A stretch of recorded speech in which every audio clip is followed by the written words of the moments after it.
Considérez la physique d'une charge propulsive de batterie principale. Son objectif d'ingénierie n'est pas de briser l'acier comme une ogive explosive. Son objectif est de brûler. Elle est conçue pour générer une expansion massive mais contrôlée de gaz qui pousse un projectile hors d'un canon à des vitesses supersoniques. C'est un carburant pour l'énergie cinétique. Mais ce mécanisme repose sur une contrainte critique. Le gaz en expansion doit avoir un chemin d'évacuation clair par la bouche du canon. Si vous enflammez cette même charge propulsive à l'intérieur d'une boîte d'acier scellée au plus profond d'un navire, la physique change instantanément. La combustion contrôlée devient un pic de pression chaotique. Les parois d'acier du compartiment remplacent le canon. Le navire lui-même devient le récipient sous pression. Et quand la pression dépasse la limite d'élasticité de la coque, le résultat n'est pas un simple incendie. C'est un désassemblage structurel. C'est le mécanisme précis qui a tué le cuirassé allemand Gneisenau. Ce navire capital de 32 000 tonnes n'est pas mort en ligne de bataille en mer. Il n'a pas coulé sous les canons de la Royal Navy en plein Atlantique. Il est mort alors qu'il était immobile dans une cale sèche à Kiel. Dans la nuit du 26 février 1942, la Royal Air Force lança un raid de bombardement lourd contre le port. Le Gneisenau était une cible statique. Une seule bombe perforante frappa le gaillard d'avant. Cette arme était conçue pour percer la protection horizontale. Elle transperça le pont blindé et s'enfonça dans la soute à munitions avant pour la tourelle désignée Anton. La détonation de la bombe fut le catalyseur, mais le navire se détruisit lui-même. La soute contenait des tonnes de charge de cordite. Quand l'ogive de la bombe les déclencha, la charge propulsive ne détonna pas techniquement comme le font les explosifs puissants. Elle déflagra. Cela signifie que la substance brûla à des vitesses subsoniques, mais généra un volume de gaz plus rapidement que le compartiment ne pouvait l'évacuer. La physique est similaire à celle d'un moteur à combustion interne où le piston s'est grippé. L'expansion du gaz était piégée. Elle martela les cloisons et le blindage supérieur. L'onde de pression se déplaça plus vite que la chaleur. Elle chercha le chemin de moindre résistance. Dans un mode de défaillance rare et catastrophique, connu sous le nom de saut de tourelle, la pression trouva sa voie d'évacuation vers le haut. La tourelle de batterie principale. Anton était un assemblage massif d'acier trempé, pesant des centaines de tonnes. Elle reposait sur un chemin de roulement circulaire qui lui permettait de pivoter. La pression du gaz en dessous devint si extrême qu'elle surmonta la gravité. L'explosion souleva littéralement toute la structure de la tourelle de ses paliers. Elle agit comme un piston forcé hors d'un cylindre. L'assemblage lourd fut projeté hors de son support et retomba à un angle tordu. C'est un niveau de force difficile à visualiser. Cela nécessite assez d'énergie pour traiter une tourelle de batterie principale comme une capsule de bouteille. Le coût humain de cette défaillance physique fut sévère. 112 marins furent tués dans l'explosion et l'incendie qui suivit. Mais le coût structurel fut terminal. La section avant fut dévastée. La charpente interne du navire fut déformée par le choc thermique et cinétique. L'intégrité étanche de la section avant fut compromise, non pas par la pression de l'eau de l'extérieur, mais par la pression du gaz de l'intérieur. Le Gneisenau était techniquement encore à flot. La cale sèche l'empêchait de couler. Mais quand la fumée se dissipa au matin du 27 février, les ingénieurs regardant l'épave tordue de la tourelle Anton firent face à une réalité brutale. Le navire n'était plus apte au combat. La coque était suffisamment intacte pour flotter, mais le système d'armement principal était séparé du châssis. Le commandement naval allemand se retrouvait maintenant avec une coque brisée et un choix difficile. Il pouvait la démolir immédiatement, ou il pouvait tenter l'une des conversions d'ingénierie les plus ambitieuses de la guerre. Ils choisirent cette dernière option, et cette décision laisserait le navire dans un état de limbe pendant la décennie suivante. La décision de réparer un navire de guerre endommagé est généralement un calcul de temps contre utilité. Si la réparation prend plus de temps que la construction d'un nouveau navire, c'est illogique. Mais le commandement naval allemand regarda la coque brisée du Gneisenau et vit une opportunité de corriger un défaut de conception fondamental. Le navire avait été construit avec des canons de 280 mm. Dans l'escalade du blindage naval, ce calibre devenait obsolète. Il manquait de puissance cinétique pour percer le blindage de ceinture des cuirassés lourds modernes. Les dommages causés par la bombe à la proue créèrent une pause forcée dans ces opérations. Les ingénieurs arguèrent que s'ils devaient reconstruire la section avant de toute façon, ils ne devraient pas simplement la réparer, ils devraient la faire évoluer. Ils proposèrent une conversion radicale. Ils retireraient les tourelles endommagées de 280 mm et les remplaceraient par des tourelles jumelles massives de 380 mm. C'était la même batterie principale utilisée sur la classe Bismarck, plus grande. Mais cette décision déclencha une chaîne complexe de conséquences d'ingénierie. On ne peut pas simplement poser des tourelles plus lourdes sur une coque existante. Le poids ajouté des canons de 380 mm et de leurs barbettes altérerait le centre de gravité. Cela enfoncerait la proue plus profondément dans l'eau, réduisant le franc-bord et la stabilité. Pour compenser cela, la coque elle-même devait être physiquement allongée. Le plan prévoyait une nouvelle section de proue plus longue qui ajouterait de la flottabilité à l'avant et équilibrerait la nouvelle charge. Cela initia l'une des procédures les plus chirurgicales de l'histoire du sauvetage naval. Fin 1942, le Gneisenau ne fut pas traité comme un navire, mais comme un projet de construction modulaire. Les ouvriers descendirent sur le gaillard d'avant avec des chalumeaux. Ils ne retirèrent pas seulement le bordé endommagé, ils sectionnèrent toute la proue. Ils coupèrent à travers les membrures, la quille et les ponts en une ligne verticale juste en avant de la ceinture blindée principale. Le nez endommagé du navire fut complètement retiré, laissant le cuirassé avec une face plate et ouverte. Le plan était de souder une nouvelle section préfabriquée sur cette coupe. C'était une technique connue sous le nom de coupe et greffe, où une chirurgie structurelle majeure est effectuée pour modifier la géométrie fondamentale du navire. Pendant des mois, le navire resta dans cet état vulnérable. C'était un géant décapité. La logique était saine, mais le timing fut fatal.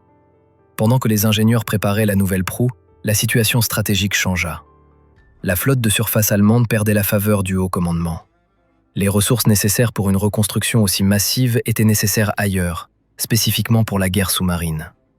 Début 1943, l'ordre arriva d'arrêter tous les travaux. La conversion fut annulée. Le Gneisenau était maintenant piégé dans le pire des scénarios. Il n'était plus un combattant, mais il n'était pas encore une épave. C'était une coque disséquée flottant dans un chantier naval. Les conséquences de ce revirement de décision furent irréversibles. Les canons furent retirés et envoyés à des batteries côtières. La nouvelle proue ne fut jamais attachée. Le navire fut laissé comme une carcasse dépouillée. Il n'avait aucune puissance offensive et aucune intégrité étanche à la rupture avant. Pour libérer la cale sèche pour d'autres travaux, il fut remorqué vers l'est jusqu'au port de Gotenhafen, connu aujourd'hui sous le nom de Gdynia. Ce remorquage dut être un spectacle sinistre.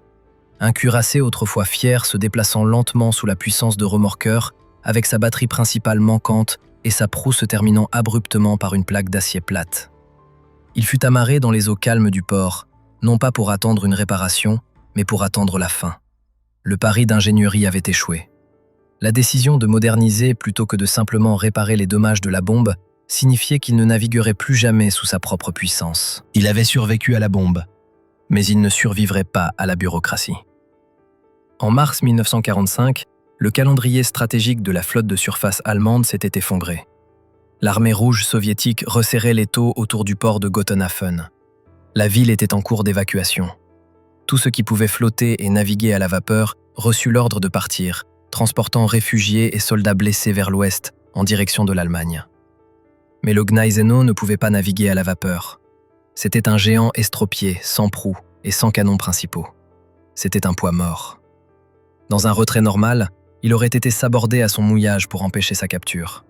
Mais le commandement naval avait une dernière utilisation pour les milliers de tonnes d'acier qui restaient dans sa coque. Il ne serait pas sabordé comme un déchet. Il serait déployé comme une arme de modification de terrain.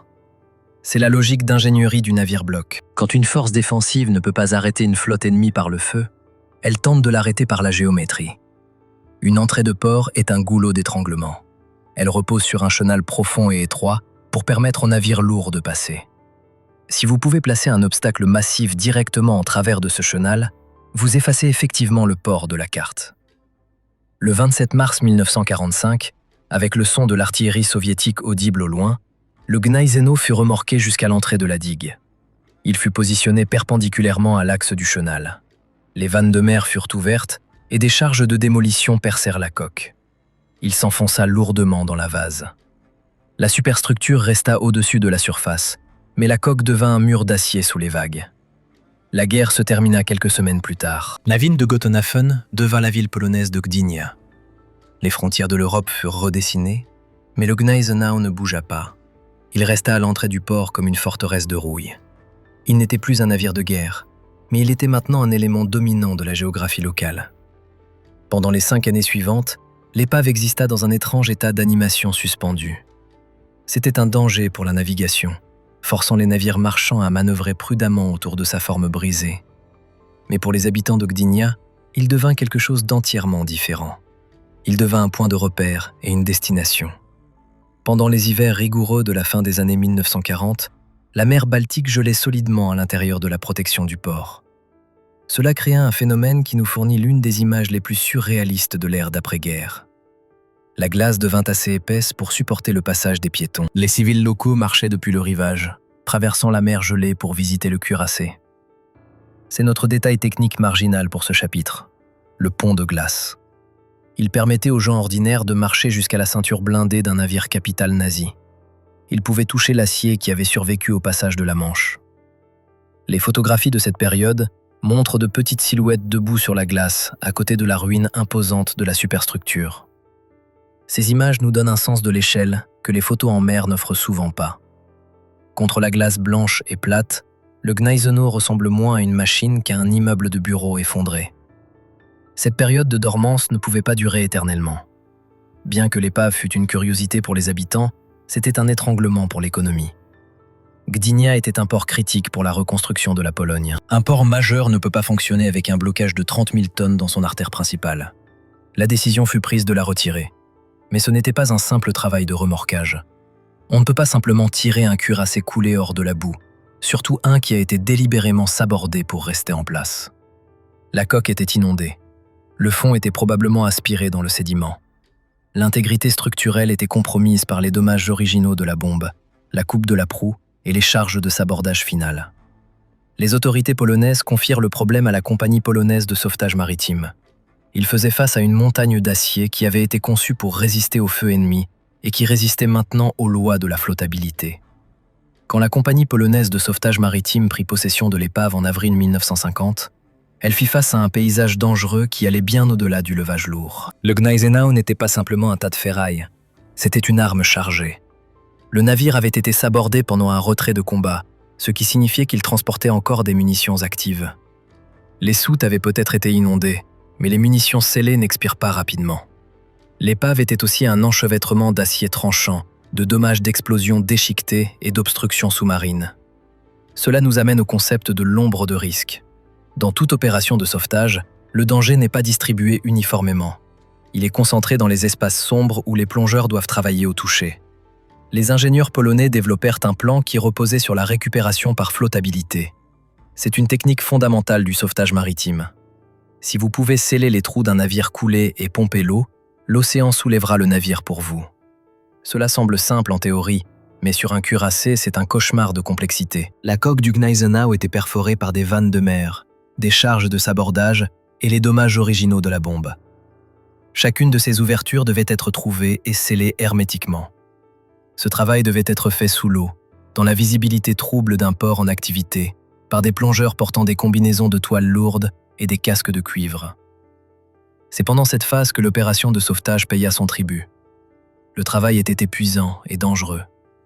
Les plongeurs rampaient à l'intérieur des compartiments sombres et inondés d'un navire de guerre mort depuis 5 ans. Ils découpaient les débris et soudaient des plaques sur les fuites. L'un de ces plongeurs était un homme nommé Józef Kaniewski. Nous ne connaissons pas les détails exacts minute par minute de sa dernière plongée, mais les rapports indiquent une défaillance de sa conduite d'alimentation en air. À l'époque de la plongée en scaphandre standard, le tuyau d'air était la ligne de vie. S'il était pincé, coupé ou emmêlé, le plongeur était piégé dans un silence suffocant. Kaniewski mourut dans l'exercice de ses fonctions, une victime de la guerre qui était censée s'être terminée 5 ans plus tôt. Sa mort sert de rappel que le sauvetage forensique n'est pas une activité passive. C'est un environnement hostile. Malgré la tragédie, le travail continua. Les ingénieurs réalisèrent que le navire était trop lourd pour être soulevé en une seule pièce, même avec l'eau pompée. Les œuvres mortes, la superstructure, la cheminée et la tour blindée lourde étaient un poids mort qui ne contribuait en rien à la résistance structurelle de la coque. Ils devaient partir. Les équipes de sauvetage commencèrent un processus de réduction des superstructures. Ils découpèrent le navire. Ils retirèrent la tour d'acier massive qui avait défini sa silhouette. Ce processus est visible dans les quelques photographies survivantes de l'époque. Dans une image, nous voyons un détail particulier qui compte comme notre entrée marginale pour ce chapitre. Debout à côté de l'épave sur un caisson de béton, ou peut-être une partie de la digue, se trouve une petite structure ressemblant à un phare. C'est une juxtaposition saisissante. L'acier rouillé et noirci du navire de guerre nazi, assis à côté d'une aide à la navigation paisible. Cela souligne la transition du port d'un champ de bataille à un lieu de commerce. En septembre 1951, la coque était enfin prête. Les plongeurs avaient fait leur travail. Les plaques tenaient. Les pompes étaient installées. Le poids supérieur avait disparu. Le Gneisenau était sur le point de redevenir un navire pour la dernière fois. Ce n'était pas une restauration de gloire. C'était une résurrection fonctionnelle. L'objectif était simplement de le rendre assez léger pour flotter hors du fond afin qu'il puisse être remorqué vers les démolisseurs. L'ombre de risque avait été traversée. Les munitions avaient été évacuées. Le prix en sang avait été payé. Maintenant, c'était à la physique du déplacement de voir si le géant allemand lâcherait la boue polonaise. Le 12 septembre 1951, les ingénieurs de sauvetage se préparèrent à exécuter la phase finale de l'opération. Le calendrier était critique. L'hiver baltique approchait à nouveau et la fenêtre pour un remorquage sûr se fermait. La phase de préparation avait été une guerre contre les fuites, mais la phase de levage était une guerre contre la friction. Le cuirassé Gneisenau était resté sur le fond du port pendant 6 ans. Quand une coque à fond plat repose dans le sédiment aussi longtemps, elle ne fait pas que s'asseoir sur le fond. Elle en devient partie intégrante. La boue crée un joint sous vide contre les plaques d'acier. Ce phénomène est connu sous le nom de succion du fond. C'est une force de rétention puissante qui peut nécessiter des milliers de tonnes de flottabilité supplémentaires pour être rompue. Les ingénieurs démarrèrent les pompes. Le plan n'était pas de soulever le navire violemment, mais de l'alléger jusqu'à ce que la force de flottabilité dépasse l'emprise de la boue. Cela nous ramène au couteau du compromis. S'il pompait trop vite, le différentiel de pression pourrait faire s'effondrer les cloisons rapiécées. S'il pompait trop lentement, la coque pourrait rompre la succion de manière inégale. C'était le moment où la décision de 1942 revenait hanter l'équipe de sauvetage. Nous devons revisiter le détail marginal de la coupe de la proue. Rappelez-vous que les ingénieurs allemands avaient chirurgicalement retiré la section avant du navire pour préparer une conversion qui n'eut jamais lieu. Cela signifiait que le Gneisenau était aérodynamiquement et hydrodynamiquement incomplet. Un navire normal a une proue qui fournit une flottabilité avant significative. Elle permet au navire de se soulever uniformément. Mais cette épave se terminait par une cloison verticale plate. Le centre de flottabilité était drastiquement décalé vers l'arrière. L'équipe de sauvetage dut calculer l'assiette avec une précision extrême. Si la poupe rompait la succion en premier, le navire pivoterait sur la ligne de coupe, enfonçant l'extrémité avant ouverte dans la boue. Si cela arrivait, les joints de plaques délicats pourraient céder et le navire s'inonderait instantanément, annulant des mois de travail. Le fantôme de la modernisation annulée était maintenant une contrainte physique tangible. Alors que le niveau d'eau baissait à l'intérieur des compartiments, la coque commença à gémir. C'est le son de l'acier sous tension alors que le chemin de charge se déplace du fond marin vers la charpente du navire. La structure se souvenait de sa forme. Puis avec une libération soudaine, la succion céda. La coque se libéra du sédiment. Le Gneisenau se souleva. Il ne ressemblait pas aux fiers corsaires qui avaient menacé les convois de l'Atlantique. C'était une carcasse rouillée et tronquée, couverte de croissances marines et de boue. Il flottait bas sur l'eau avec une légère gîte. Mais il flottait. La physique du déplacement avait gagné. La résurrection fut un succès, mais ce fut un succès sinistre. Le navire fut immédiatement pris en remorque. Il n'y eut pas de célébration de son retour à la flotte parce qu'il n'y avait pas de flotte où retourner. La destination n'était pas une cale sèche pour réparation. C'était un chantier de démolition. Le renflouement réussi signifiait simplement que le Gneisenau pouvait être déplacé vers un endroit où il pourrait être dépecé plus efficacement. Le chemin de résultat ici est clair. C'était une opération de sauvetage réussie, mais son objectif était la destruction totale. Le navire avait survécu aux bombes, aux mines et aux charges de sabordage. Il avait même survécu à la mort de ses propres plongeurs. Mais il ne survivrait pas à la fin industrielle de la reconstruction d'après-guerre. L'acier qui avait été forgé pour projeter la puissance allemande était sur le point d'être fondu pour reconstruire les villes polonaises. 30 000 tonnes. C'est le nombre qui définit la valeur finale du cuirassé Gneisenau. Dans le monde du sauvetage maritime, il y a une distinction entre récupération et dégagement. Le dégagement consiste simplement à déplacer un obstacle. La récupération concerne l'extraction de valeur. Cela nous amène au concept de sauvetage forensique. Dans ce contexte, le navire n'est plus traité comme un vaisseau avec une histoire ou une âme. Il est traité comme un gisement minéral de haute qualité. L'acier qui compose un navire capital n'est pas du métal de construction ordinaire. C'est un blindage naval à haute résistance, forgé pour résister aux impacts balistiques. En 1951, ce matériau était une ressource critique. L'Europe se reconstruisait des ruines de la Seconde Guerre mondiale. Les villes de Pologne avaient besoin de poutrelles et de barres d'armature. Le Gneisenau les fournirait. Le processus de démantèlement fut rapide et brutal. Une fois la coque remorquée au chantier de démolition, elle fut attaquée au chalumeau oxyacétylénique. La ceinture blindée, qui avait été conçue pour dévier les obus britanniques, fut découpée en blocs maniables. La machinerie interne, les turbines et les arbres d'hélice furent découpés et fondus. À la fin de l'année, le navire avait effectivement disparu. Il avait été transmué d'une arme du Troisième Reich en infrastructure de la République populaire de Pologne. Si vous regardez les bâtiments construits à Gdynia et au Varsovie au début des années 1950, il est statistiquement probable qu'une partie de l'acier qui les soutient faisait autrefois partie du Gneisenau. Mais il y a un rebondissement dans cette histoire. Alors que la coque fut effacée, un organe vital du navire survécut. Nous devons nous souvenir du revirement de décision du chapitre 2. Quand la conversion fut annulée, les tourelles de batterie principale furent retirées. La coque resta à Gotenhafen pour mourir, mais les canons furent envoyés sur les lignes de front. La tourelle numéro 3, connue sous le nom de César, fut transportée vers le nord en Norvège occupée. Les ingénieurs allemands entreprirent un projet de construction massif dans un endroit appelé Ostrad.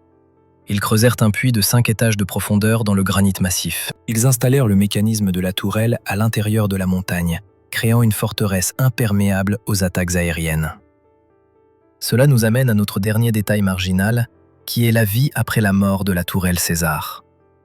Ce n'est pas une relique rouillée posée dans un parc, c'est un système mécanique entièrement intégré qui existe encore aujourd'hui. La tourelle pèse 800 tonnes. Elle comprend la chambre des canons, le fût rotatif et les monte-charges à munitions qui descendent profondément dans la roche. Quand la guerre prit fin, l'armée norvégienne prit possession de la batterie. Ils ne la ferraillèrent pas, ils l'entretinrent. Pendant des décennies, les canons du Gneisenau furent maintenus en état opérationnel, pointant vers la mer pour défendre un allié de l'OTAN. Si vous visitez le fort d'Ostrad aujourd'hui, vous pouvez marcher à l'intérieur du mécanisme. Vous pouvez voir les plateaux de chargement et les massifs culasses. Vous pouvez voir l'ingénierie allemande qui était destinée à dominer l'Atlantique, maintenant enchâssée dans le granit norvégien. C'est une expérience surréaliste. Vous vous tenez à l'intérieur du cœur battant d'un navire mort. La survie de la tourelle César crée une étrange dualité dans l'héritage du Gneisenau. Son corps fut sacrifié pour construire la paix en Pologne, mais son poing resta serré dans la roche de Norvège. L'histoire du Gneisenau n'est pas une tragédie de naufrage, c'est une étude de cas sur l'utilité. Chaque partie de ce navire fut utilisée jusqu'à ce qu'il ne reste plus rien. Il combattit comme cuirassé, il servit de batterie flottante, il fit office de navire-bloc pour interdire un port. Son acier construisit une ville, et ses canons gardèrent un littoral pendant une génération supplémentaire. L'océan ne négocie pas, et la casse non plus. Mais dans ce cas rare, l'ingénierie était si robuste qu'elle survécut à la nation qui la construisit et à la guerre qui la détruisit.